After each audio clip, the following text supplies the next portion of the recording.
Welcome to Channel 82, Random TV. You are what turns the channel.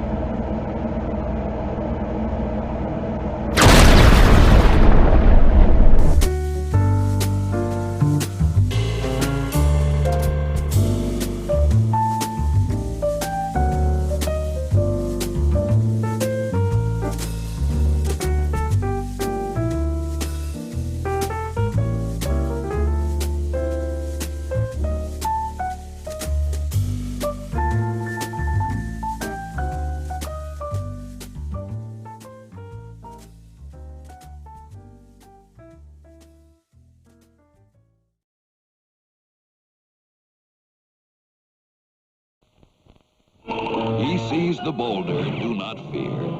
Right by a bomb he passes near. And even bullets he can bear. No guns or trees. Not even Snidely can stop Dudley from watching this cartoon.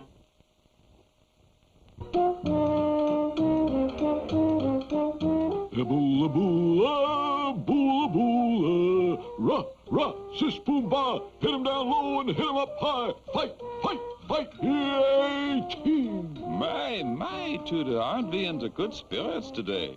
Where have you been, my boy, and what have you been doing? I've been to a football game, Mr. Wizard. The Golden Valley Galoots versus the New York Knuckleheads. Oh, what a game, and that's what I come to see about. I sure would like to be one of them professional football players. Going out for a pass. Out! Out! But, my boy, professional football players is a big fellas. Weighs maybe 300 pounds. And you's just a little turtle boy. You would be squashed. Why not try the ping pong or maybe croquet? Come on, Mr. Wizard. What I lack in size, I make up in speed. Very well, if you is so determined. It's the big game between the Tudor Terrace and the Blackie Barkers. One of the most exciting moments in the game is the kickoff. The two teams line up at each end of the field, and then the Barkers kicks off the ball to the Terrace. Then the sure-fingered quarterback on the Terrace team catches the ball. I say, he catches the... He finally catches the ball, tucks it under his arm, and goes charging up the field. Once they have possession of the ball, they would begin the slow but steady march up the field. First, the clever quarterback calls for the center line plunge. 42, 38, 11, hike! Sometimes the Barkers line was so solid, it was running into the stone wall. Then the shrewd quarterback would call for the end run. 1 potato, 2 potato, 3 potato, hike! When the going on the ground got too rough, the smart quarterback took to the air for the forward pass. Running way down the field, he would leap high into the air to catch the ball. Many touchdowns was made this way. Every professional football player knows many tricks to use for the plays that will fool the other team, like the famous Statue of Liberty play. Here, one player would pretend to throw the forward pass, but instead, his teammate would sneak around and take the ball.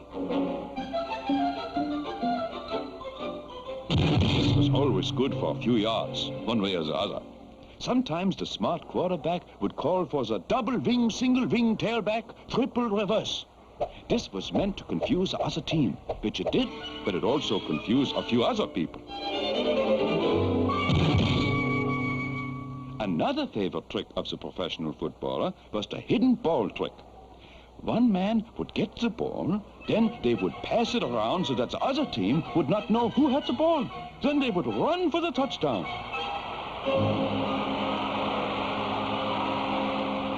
Okay, now, where's that there ball? Ball, I thought you had it. And I thought you had it. Once a touchdown had been made, it was time to kick off again, and the team would bring in the special man to do the kicking. It took a great deal of skill. First, the ball had to be held in just a certain way. Then the kicker would run forward and... Help, Mr. Wizard! Help me! Please, Mr. Wizard! Well, what can I do? Dressel, drassel, drassel, drum. Time for this one to come home. We feel this announcement is nothing to sneeze at. Allergic, eh? Well, that's too bad, Dudley, too bad.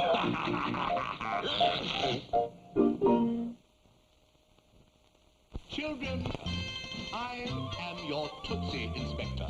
I spot-check Tootsie Rolls to see that each one has exactly 700 chews. Exactly. Otherwise, how could it last through a movie? Or your favorite TV show? Or even your violin lesson? As the Tootsie Roll Inspector, I check chews with my detector. 700 is the number that should show. But if the number should be smaller, my detector starts to holler. And the Tootsie Roll, it simply doesn't go. Those dinky ones won't get by your Tootsie Inspector.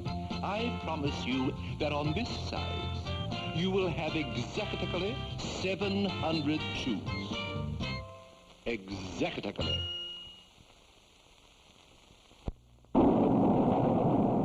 Do you believe in ghosts, kid? Not me, Sue. Then you'd better start. I'll start with Cheerios. Get yourself go, get Cheerios, energy oats that help you grow. Get yourself go, go, power with Power Rolls. Come on strong with Cheerios. Start feeling your Cheerios. Boo! Get yourself go. Get Cheerios.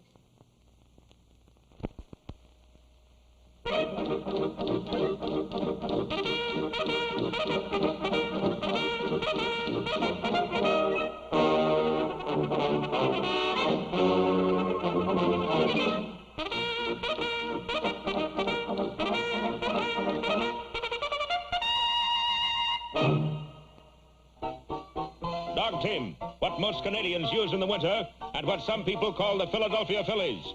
Here in the gold rush town of Skagway, dogs were used for other things beside teams. Take the annual sled pulling contest. All right, boys. The man who can get his pup to pull this heavy sled across the street wins $10,000. By nightfall, not one canine had been able to budge the sled. That's when a tall, dark mustache appeared, with a man behind it. Yes, Snidely Whiplash, Canada's Black Penny, had turned up again. You in the contest, mister? No, but my dog is. Actually, it was a bull elephant, but Whiplash had taught it to scratch its ear, so no one knew the difference. All right, Spot, pull the sled. Unlike the others who yelled mush, Whiplash yelled Sabu! and the contest was no contest. Snidely had the $10,000, and what's more, he and Spot returned to Skagway every year and continued their winning ways. Here's the $10,000, Mr. Whiplash. Hands up, the Spot hasn't pulled yet. Spot doesn't have to. No one's challenging. Of course, you can get away with something like that just so long, and then the mounted police are bound to hear about it. Did you hear about it, Do-Right? Yes, Inspector, I heard about it. That's as far as it got, until the following year. Citizens of Skagway, your climate is superb, your hospitality boundless.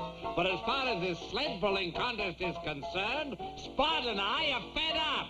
How can you say that, Mr. Whiplash? In 6 different languages, but it all means the same. We are bored. We need some competition. And that's why an appeal was made to the Mounties. Send Do-Right in here. Do-Right is confined to barracks, sir. By whose orders?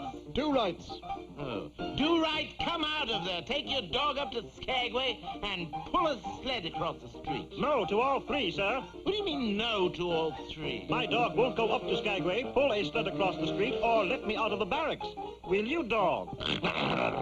Dudley's faithful dog, in reality a thoroughbred wolf, had turned on his master. He has a nasty disposition. Why don't you try muzzling him? I did, but he ate the muzzle. Then send him to a dog trainer.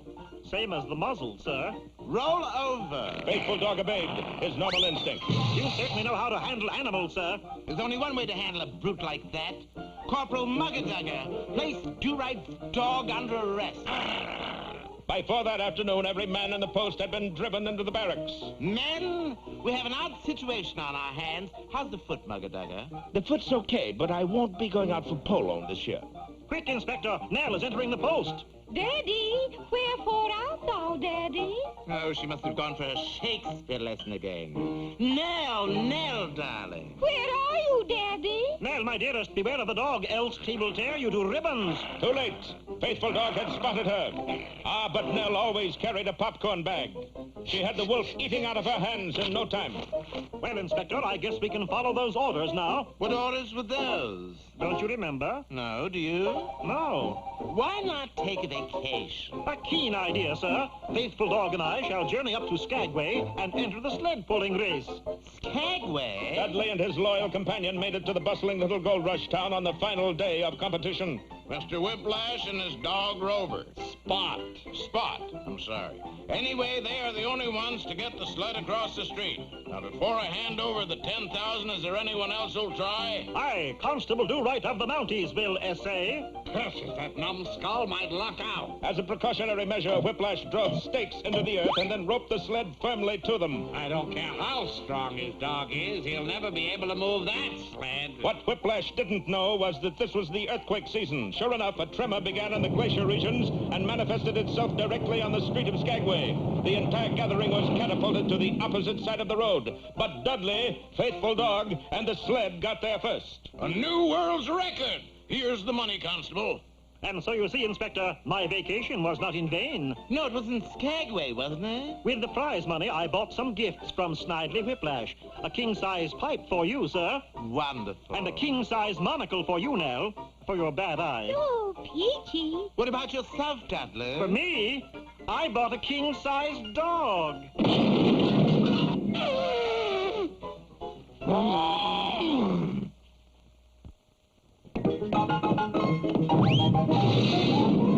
Tune in again next week for other exciting adventures with Dudley Do-Right and his friends on The Dudley Do-Right Show.